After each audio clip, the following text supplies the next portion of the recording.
Jai Radha Madhava Kunja Bihari.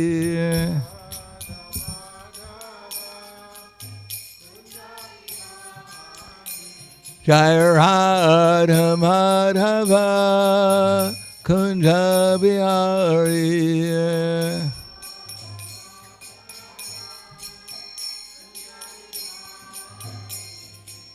Gopi Jana Ballabha Girivanadari.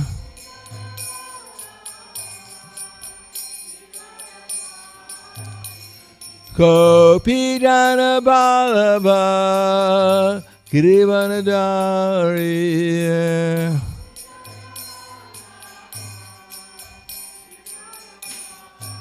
Yasodananda Braja Janaranjana. Yasodananda Braja Janaranjana.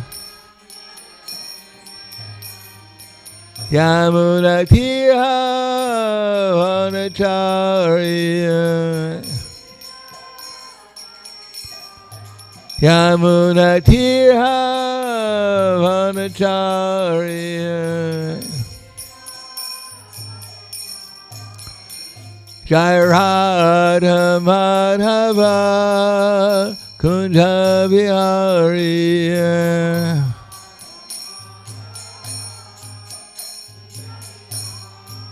Jai Radha Madhava Kunja Bihari.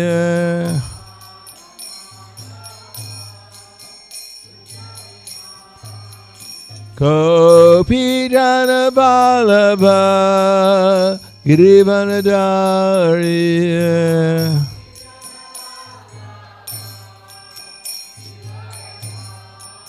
Gopi Jana Ballabha Girivanadari.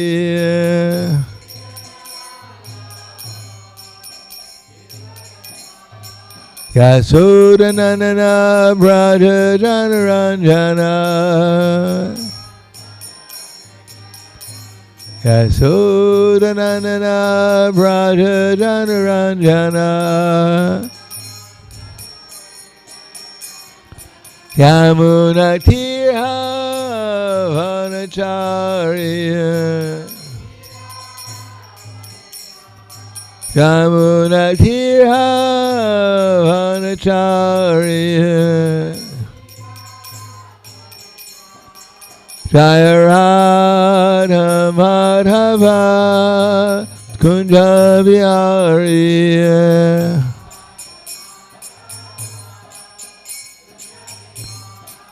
Jai Radha Madhava Kunja Bihari.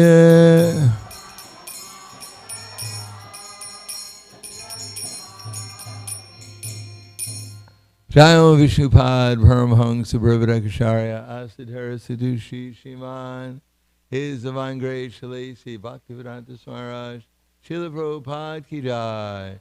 Gaur Premanande Haribol. Glories to these sound devotees. All glories to Shri Guru and Shri Gauranga.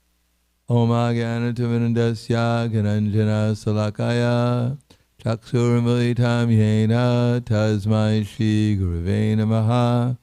Shri Chaitanya Manobhishtam Stapitam Yena Bhutale Swayam Rupa Kadamayam Tadati Swapadantikam Vandeham Shri Guru Shri Yuta Parakamalam Shri Guru Vaishnavam Scha Shri Rupam Sagrajatam Sahagana Raghunatam Vitam Tam Sajivam Sarvaitam Savadutam Prajana Saitam Krishna Chaitanya Devam Shri Radha Krishna Padan Sahagana Lalita Shri Visakan Zvitam Scha.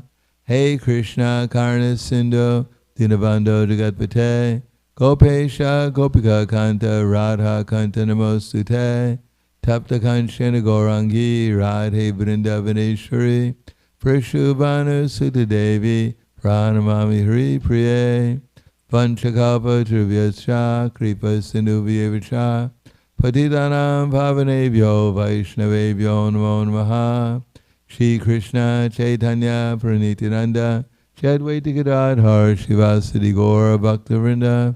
Hare Krishna Krishna Krishna Hare Hare Hare Rama Rama Rama Hare Hare. Om Namo Bhagavate Vasudevaya. Om Namo Bhagavate Vasudevaya. Om Namo Bhagavate Vasudevaya. Srimad Bhagavatam, Canto 1, Chapter 2, Divinity and Divine Service, Text number 5. Muniyak Sadhu Prishtoham.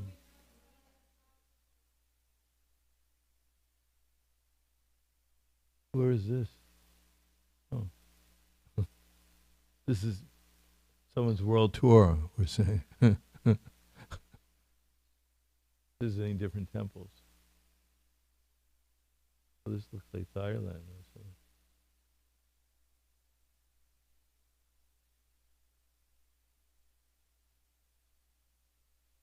Well, it's quite interesting. Maybe we should just watch the video.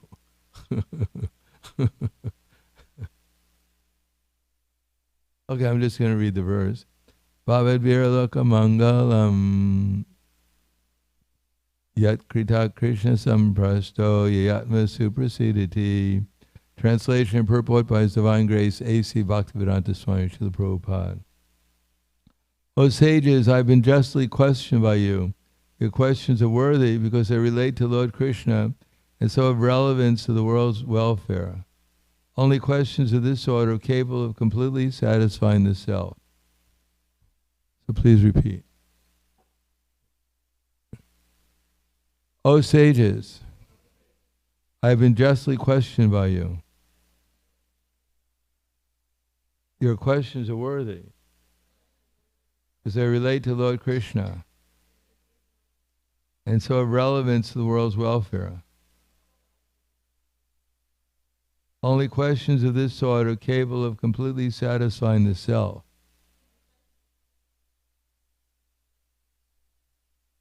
Prabhupada's purport.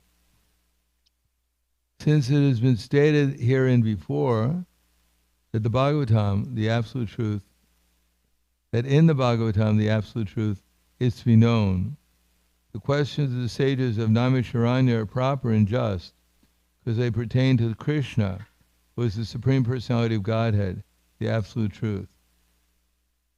In Bhagavad Gita 15:15, the Personality of Godhead says that in all the Vedas, there is nothing but the urge for searching after Him, Lord Krishna. Thus, the questions that pertain to Krishna are the sum and substance of all the Vedic inquiries. The whole world is full of questions and answers.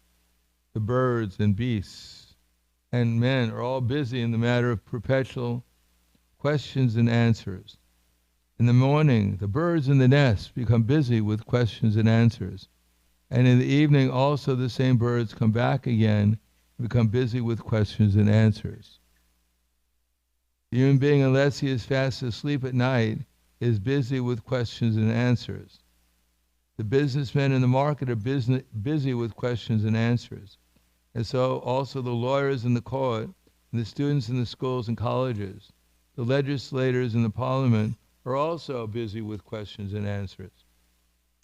And the politicians and the press representatives are all busy with questions and answers. Although they go on making such questions and answers for their whole lives, they're not at all satisfied. Satisfaction of the soul can be obtained by questions and answers on the subject matter of. Anyone else have a different opinion? Okay, Krishna. Krishna is our most intimate master, friend, father or son, an object of conjugal love.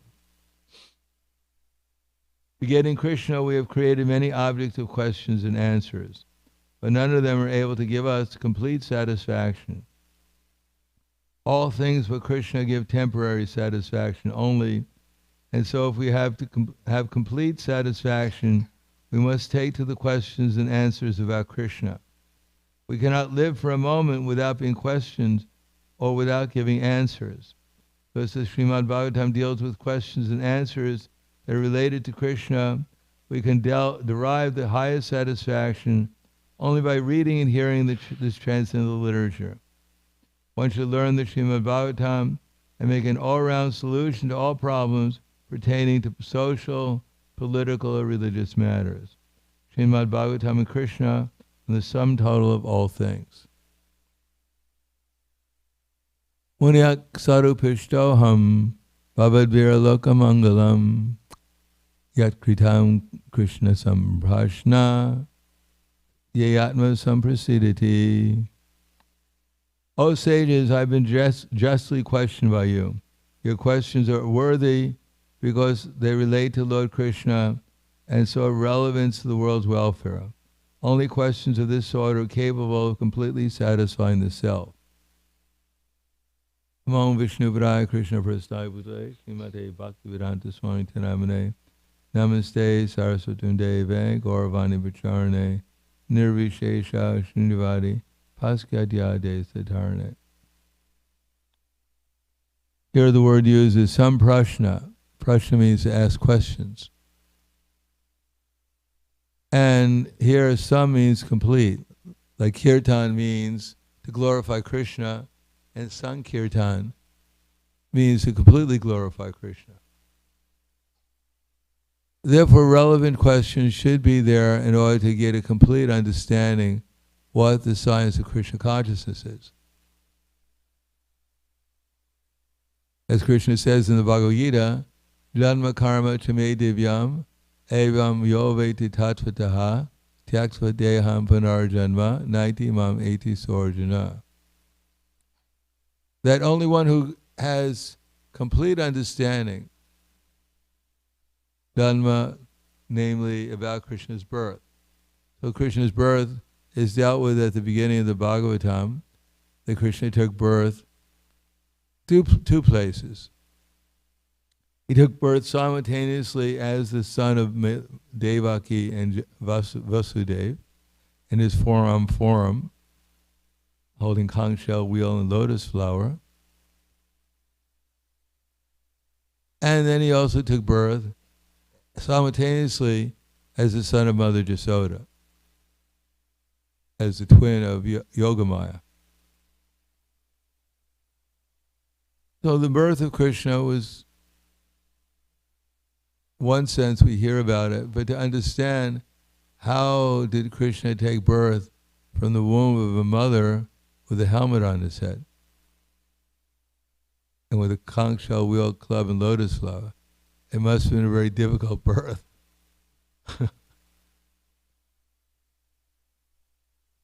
In any case, this will be explained. Otherwise, people read about it and wonder, how was this possible? A home birth with someone with a crown on their head? It's quite difficult. Imagine. So this will also be explained later on in more detail in the Srimad Bhagavatam. And then Krishna's activities. This is more or less what the whole Bhagavatam is about, Krishna's activities. But the word here is used in that verse, tattva. Tat means, in English, it's very easy to learn that Sanskrit word, at least in English, because tat means that. You just add an H. And you get that. And tva means a collection of things. So it's a collection of things that was observable by someone, that you can have complete understanding because they're within the realm of perception or experience of the person. So to know Krishna's tattva means we have to know Krishna directly.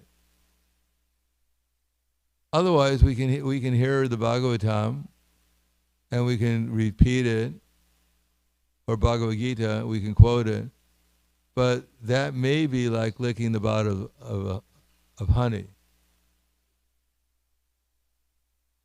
Because there's a difference between hearing and experiencing. there doesn't have to be in terms of the Bhagavatam, at least, because if we hear with rapt attention from the right source, with the right attitude, then we can actually experience Krishna and everything about him, because the Bhagavatam is non-different from Krishna. Similarly, Bhagavad Gita is also non-different from Krishna. But that depends upon our hearing it from the right source, because we at least theoretically accept within the Hare Krishna movement that we're hearing it from the right source, that Prabhupada is the right source. It's not that everyone necessarily agrees that, Prabhupada is the right source, but if we want to be in the Hare Krishna movement, at least we have to theoretically accept that Krishna is representative of Srila Prabhupada.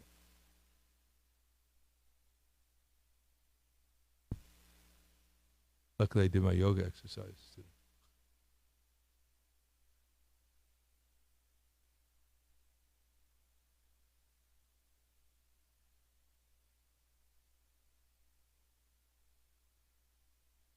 First of all, we have to accept that Krishna might be the Supreme Personality of Godhead. Otherwise, we're just wasting our time. And if we think, well, I already know Krishna is the Supreme Personality of Godhead, we're also wasting our time.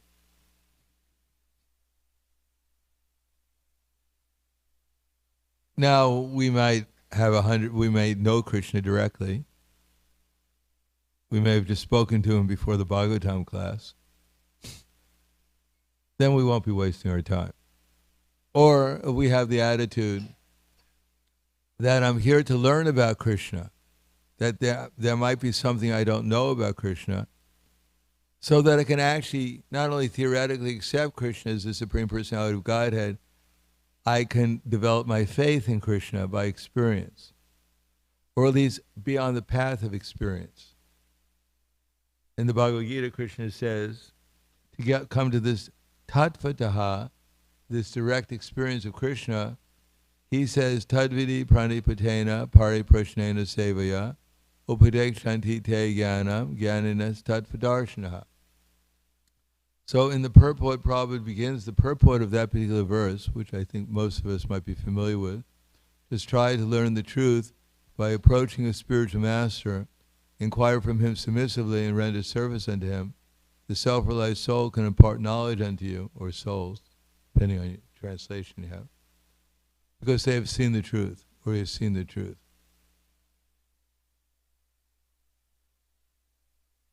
So in that particular verse, Krishna has three things. First of all, we have to be inquisitive. Now, generally after the classes, sometimes we ask the devotees, do you have any questions? And everyone looks like they're looking at someone from outer space. The whole room becomes silent. Even the birds outside become silent. Everyone stops breathing,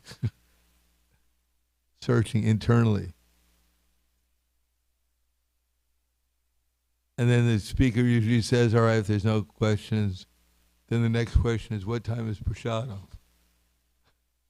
Question that everyone's really worried about. No, but just by coming to class, it's actually asking a question. We should be asking, just by coming to class with the right attitude, we're being inquisitive. At least we want to find out what this speaker has to say. See if he tells any jokes or what slokas he at least we're inquisitive to find out what experience am I going to get from this class, if any at all. Or if I'm going to be able to stay awake during the class. That's inquisitiveness. So we're always inquisitive. Just like we open the door, we'll walk outside, we look at both ways because we're inquisitive. Is there anyone else in the hall? Am I going to bump into anyone? We're always asking questions. And here it says that the birds are, even the birds are asking questions. What to speak of a human being? Do you know what the birds say when they ask a question? What's that? Yes, that's beep, beep. I study bird language too. Do you know what the answer is? Beep, beep, beep. The worm's over there. Simple language.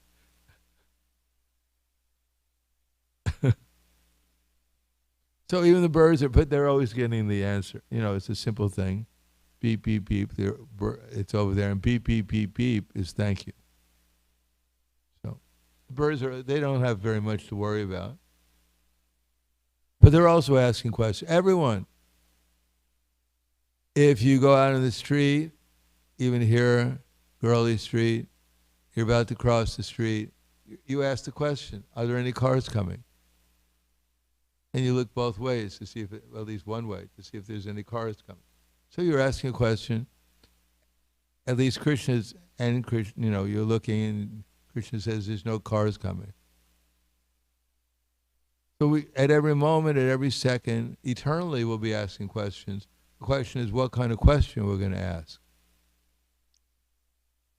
Now to understand Krishna, we're starting from the beginning of the Bhagavatam. And at the very beginning of Bhagavatam, in the first canto, we find out what's the important questions we should ask, even if it's not about Krishna, but everything's about Krishna ultimately. But Parikshit Maharaj has a question at the end of the Bhagavatam, which is an important question. He asks, what's the duty of a person who's about to die? Now, if you go to the most advanced university in the world, and you raise your hand during the class and you ask the professor, my dear professor, you have 5 PhD degrees, 3 Nobel Prizes, so you might have the answer to this question. And the professor says, of course, I practically know everything. Just ask me anything. And then he said, my dear professor, what is the duty of a man who's about to die? And immediately the professor calls up the police and has you come arrested. We're threatening him.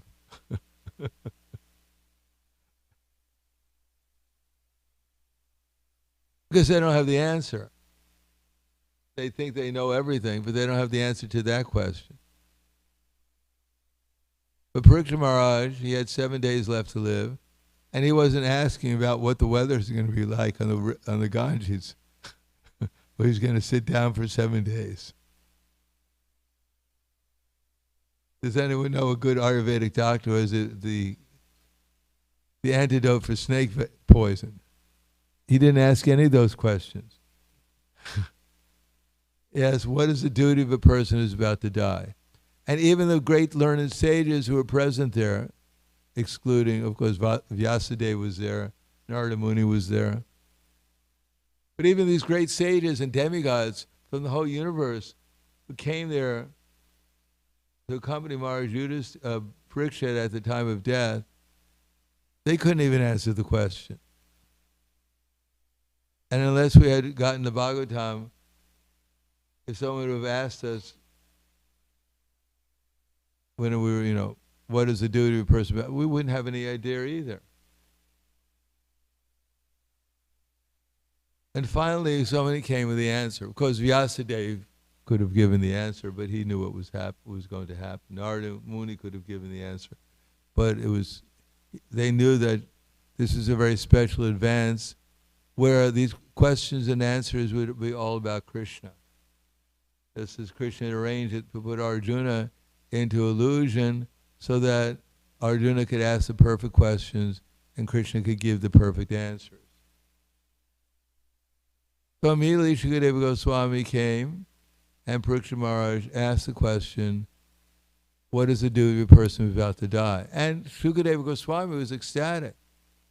He said, finally someone asked me this question. Everyone was asking how's the weather today and other questions. But finally someone asked an intelligent question. And it is related by Shukadeva Goswami, Varyan Eshate Prashna, Krito Lokahita Ripaha, Atmatam Sabatat Pumsam, Shrotavyadishu Yakparha. This question is Varyan, it's glorious. Because it's good for everyone. What other question is good for everyone? Prabhupada said, and they asked a question during one class I was listening to today. He was saying, how big is a newspaper in India? Anyone ever go to India, see the newspapers? They put them on the back of the airplane seats. And even if you have a short flight for 15 minutes, you can read it. And a population of practically 1.5 billion people, they have a newspaper with like 20 pages or something. And it's all about the same politicians. More or less the same lies they told last year that everyone forgot. And they're just repeating them again.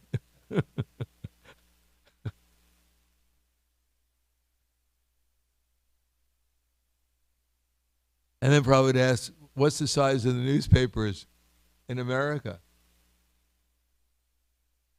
And if you don't have a strong back, if you buy the newspaper, you can't bring it home with you. And at the end, you spend the whole Sunday reading the newspaper, the Sunday paper, with all the different parts, and then you give it to the dog. He doesn't read it, he does other things with it. And then you're anxiously waiting for Monday's newspaper, which is a little smaller. You don't have as much time to read it. But there's nothing in there that pertains to everyone, that's universally applicable. And that really is not to just say, Pranak Punas Charvanam, Charvananam. The same thing over and over again. You can just substitute someone's name or some country's name, and it's the same news that was yesterday's news.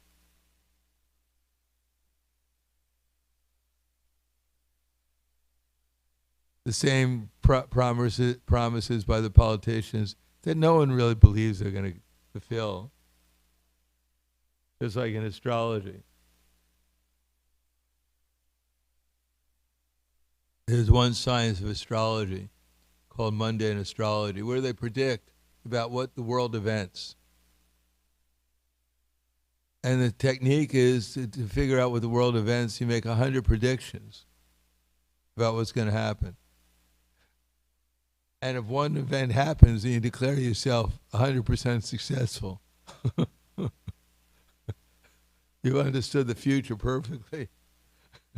Because one of the events you predicted came true. And the technique, like for war, the World War III, everyone asks, when's the World War? You just keep on giving it a date, and if it doesn't work, you keep on giving the next date. And eventually you'll get it right.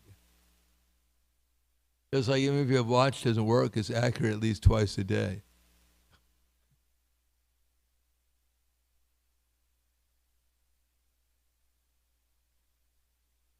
So, but this question, what is the duty of a person who is about to die? Because that's one thing that all of us are about to do.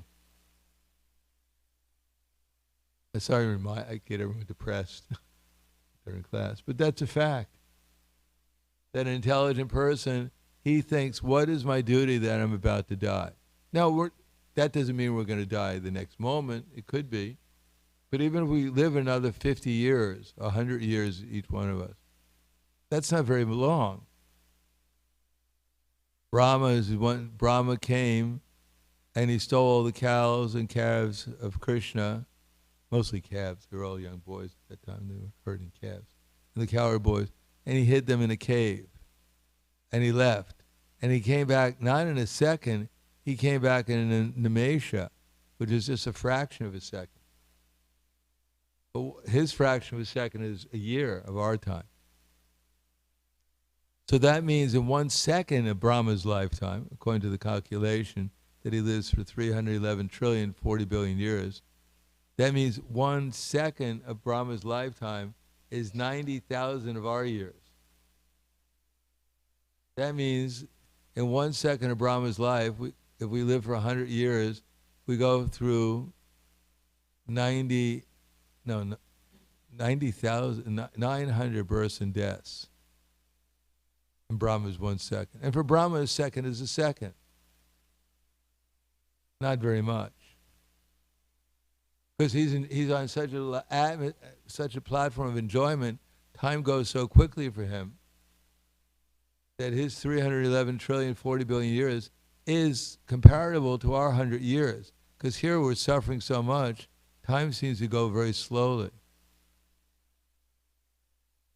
Just like if you go to a dentist and you start hearing the drill, then time stops. And you think I'm feeling 1 second to be like 20 years or more. Tears are flowing from my eyes. Like torrents of rain.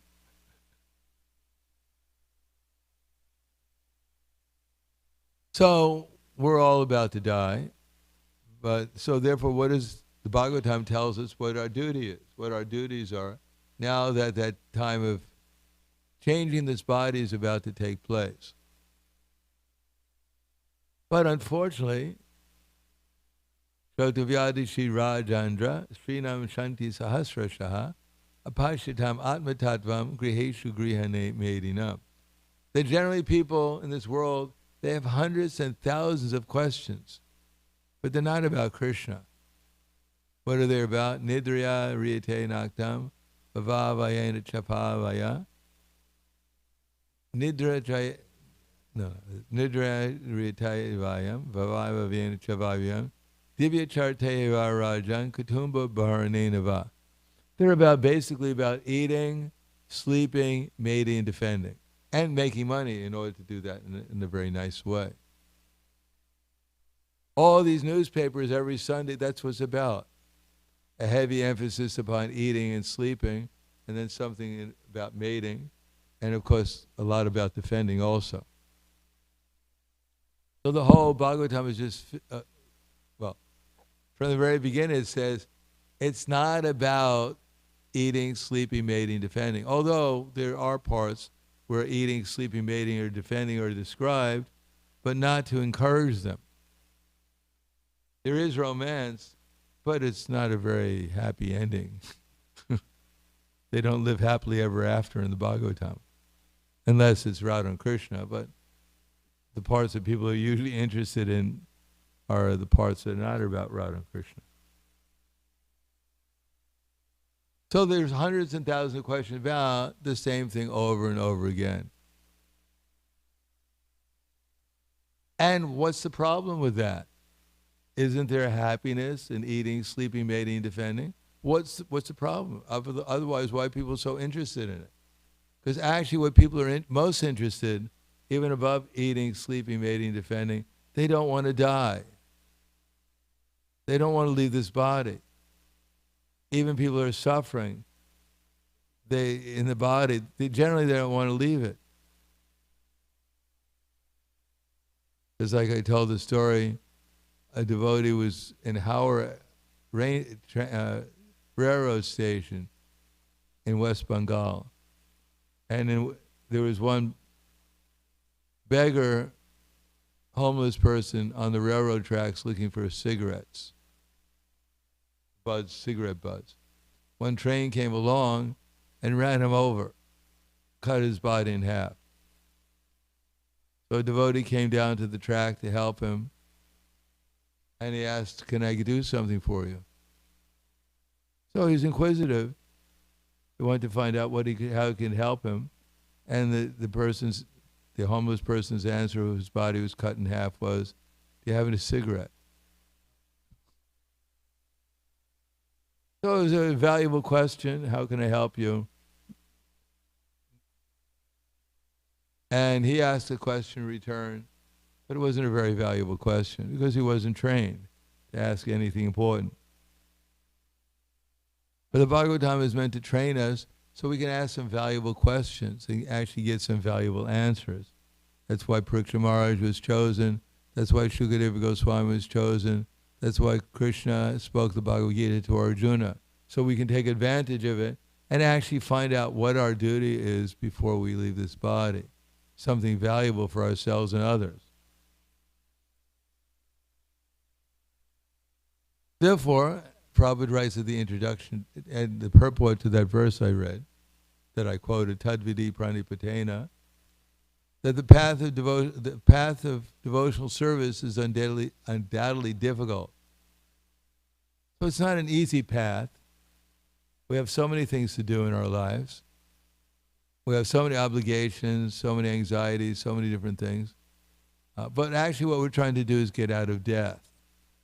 We're tired of getting, those who approach Krishna consciousness, they have some understanding, I'm tired of having to change this body all the time, working so hard to survive, and no one survives. In this body, because everyone's eternal, but this body doesn't survive. It doesn't even survive a moment. Every moment our body is changing. We can't even keep it for a moment. We may take a picture for Facebook, and it's posted on Facebook. By the time everyone gets the likes, you have a different body anyhow. Your body's already changed. They liked your old body, which disappeared, but what's the value of that?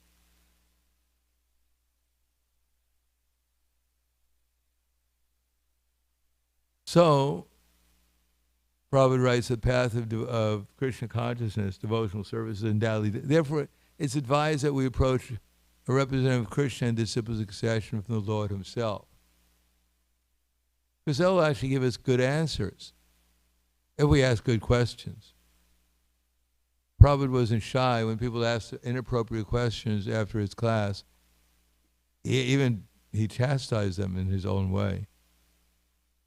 Because he was giving class, he was giving good answers to questions, and if people didn't understand the answers to the questions they was given, they should clarify the answer to the questions he was giving, rather than start another set of questions. Because they didn't even understand the fact they should ask the proper questions.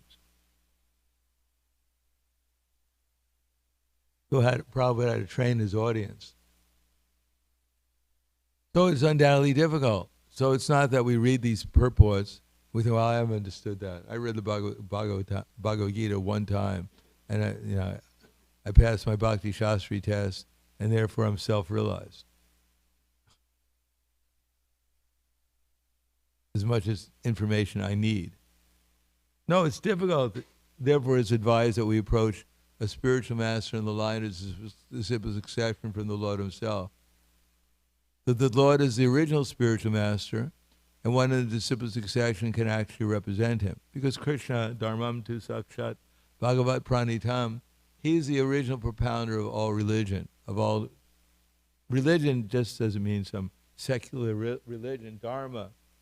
Dharma means actually the basis of all knowledge, all realization, all reality.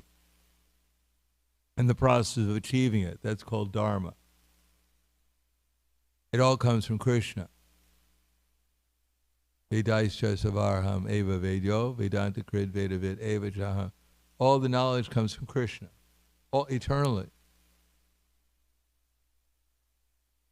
Therefore, it's advised, Krishna advises that we approach a spiritual master in the line of succession from the Lord himself. That no one could become a spiritual master by manufacturing his own philosophy, as the fashion of foolish pretenders. This idea that I have to come up with something new, otherwise I won't get my degree, academic scholarship. I have to find out something that no one else has ever said before, which is impossible, because everyone's been speculating since time immemorial, doing the same activity of mental speculation. It's all been said before. Anyhow, but reality doesn't change. The fact that our body's changing doesn't change. The fact that we're eternal doesn't change. You know, if you write a paper, you submit it to the university about real knowledge, they'll reject it. That this has been said before in the Bhagavad Gita, therefore you can't get a degree, you have to say something different. That our body changes sometimes. And there might be a soul, but not all souls are eternal.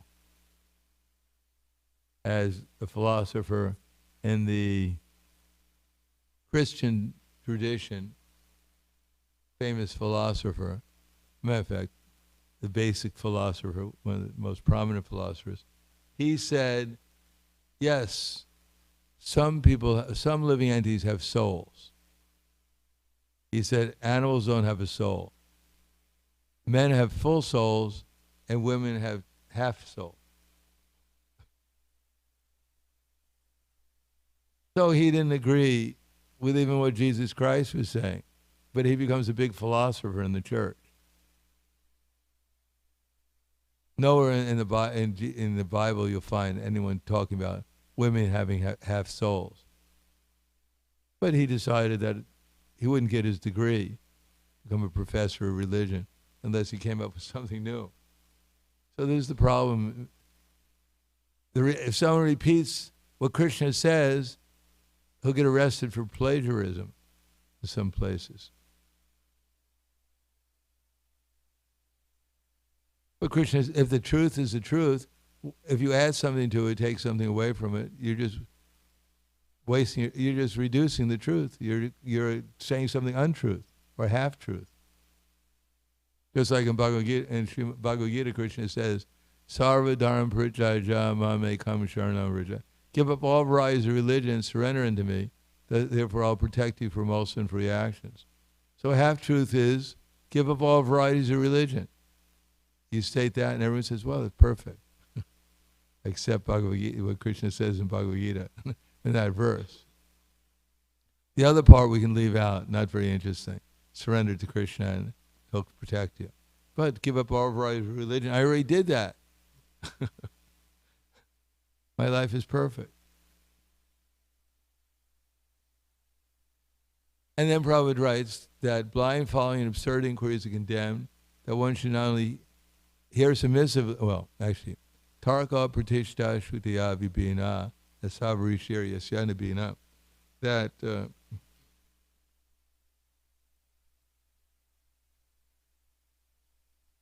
how does Prabhupada paraphrase that? But anyhow, tarka pratishta, that mental speculation, dry arguments cannot help one progress on the path to self-realization. One has to approach a spiritual master in the line of succession from the Lord himself. And such a spiritual master should be accepted in full surrender and one should serve the spiritual master without false prestige. Satisfaction of the self-realized spiritual master is a secret advancement in spiritual life. So what does that mean? What does the satisfaction of the self-realized spiritual master mean? Doesn't mean I give him, all kinds of gifts and I ask him all kinds of foolish questions and I throw him flowers or something. No, inquiries and submission constitute the proper combination for spiritual understanding. Unless there's submission and service, inquiries from the learned spiritual master will not be effective. One has to pass the test of the spiritual master. And when the spiritual master sees the genuine desire of the disciple, he automatically blesses him with genuine spiritual understanding. The spiritual master is interested in that devotees become Krishna conscious. They develop their love for Krishna and see everyone and everything in relationship to Krishna, so they love everyone and everything. They understand properly what's going on. And what is the process? Blind following absurd inquiries are condemned. That one should not only hear submissively, but one should get a clear understanding through submission, service, and inquiry. So we have to add on, we have to be inquisitive. What actually is going to be saying? Not just simply come and listen submissively, but one should be inquisitive. What's actually being said, so that I can apply it within my life. I can become Krishna conscious. Blind following absurd inquiries are condemned. One should not only hear submissively, but one should get a clear understanding through submission, service, and inquiry. We want to see Krishna within our heart, with prema. That's a clear understanding. That's tattva. Now the other part is the same, that inquiries and submission constitute the proper spiritual combination for spiritual understanding. Unless there is service, inquiries from the learned spiritual master will not be effective. Therefore, when one is always inquisitive and ready to render service, then the reciprocation of knowledge and inquiries becomes perfect. So the combination has to be there. Now, inquisitiveness will be developed when we develop transcendental happiness, either satisfaction, when we actually see we're making progress, that it's actually becoming part of our lives. It's becoming an experience. We're experiencing what's being explained. Then we become more inquisitive, because it's a higher taste that actually makes us inquisitive.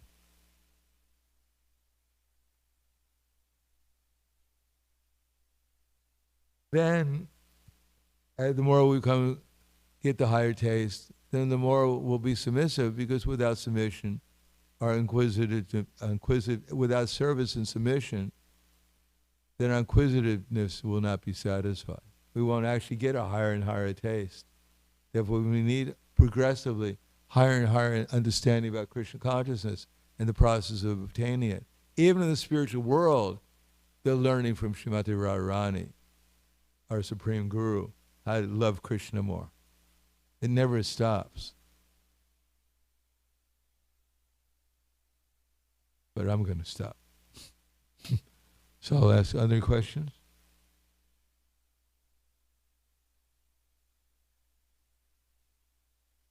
Besides, what time is Prasadam? Yes.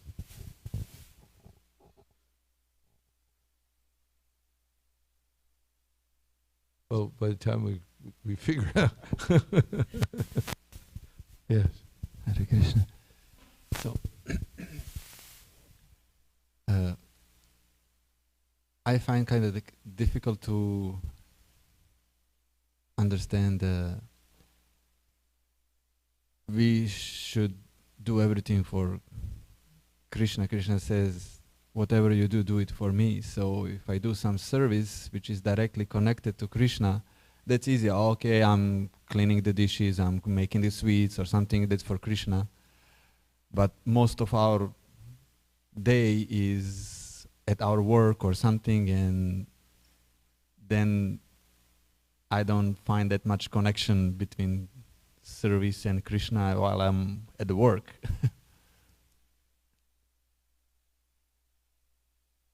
Well, do you think Krishna is there with you at work?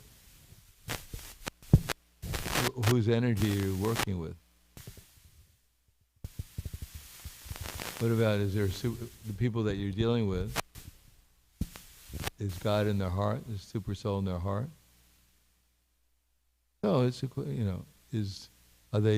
can anyone do anything without Krishna's sanction? Can any of us do anything? So it's a question of hearing enough. So Krishna says, the true yogi observes me in all beings and sees everything in me. Indeed, the self-realized soul sees me, the same Supreme Lord, everywhere. And for one who sees me everywhere and everything in me, I'm never lost to him, nor is he ever lost to me. So it's a question of developing our consciousness, so that eventually we'll see Krishna even in our work. If we utilize the results of our work in Krishna's service, then we'll see Krishna in our work also. And if we develop our consciousness, then we'll remember. And even when we're dealing with our co-workers and so on, we'll remember we're dealing with Krishna's servants. Even if they don't know it, we'll know it. Therefore, our attitude in dealing with them will be different. Thank you for the question. Anything else? Yes, Maharaj.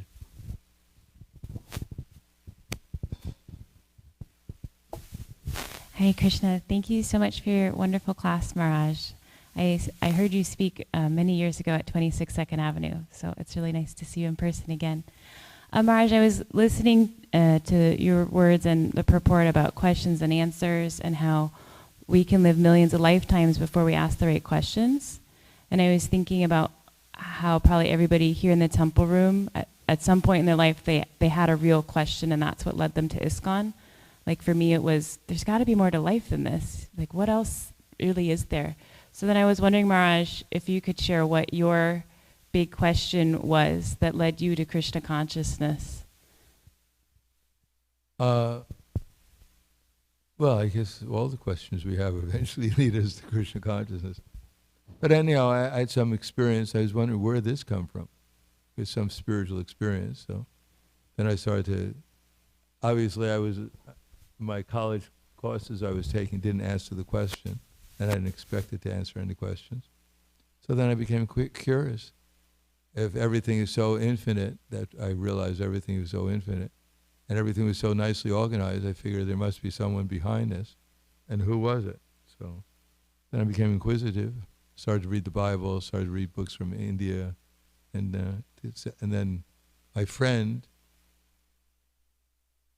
then I started to practice yoga. I became a vegetarian within that week. It's quite an experience I had. And then I started to read, and then my friend told me I was looking for a Buddhist temple or some temple, and there happened to be, they just opened a Hare Krishna temple near my university, so, and one of my friends was going down to it, so he invited me to come. And here I am now.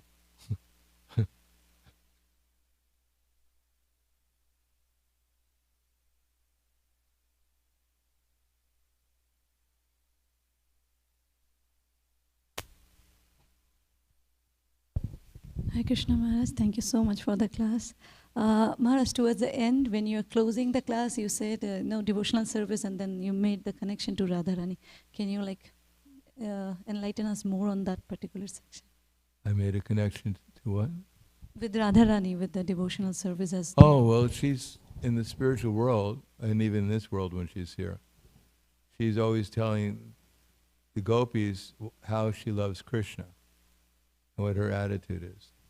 They ask her, how can you love this boy? He cheats on you all the time. So she gives the answer. She says, it doesn't really matter if he cheats on me, that my only desire is that he's happy. That if his happiness is my unhappiness, that's my greatest happiness. So she's always giving, because people forget that, even in the spiritual world, I guess. So she's the example of someone who's ashishava padam panistumam adarchanam amahatam karotuva yata tatavadatu lampato matprananatastu sevanapra. Even Krishna hits me on the most sensitive point and makes me broken-hearted. Still, I love him anyhow, unconditionally. So when she repeats that, she really means it. So it's quite an experience, I'm sure, to be with her when she says it. She really, and it affects all the gopis there too. The more she says it, the more they appreciate it. Thank you so much, Hare Krishna. Yes.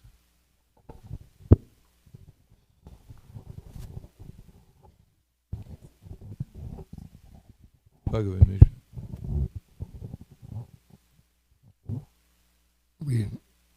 Krishna says in Bhagavad Gita that once you begin devotional service, there's no loss or diminution.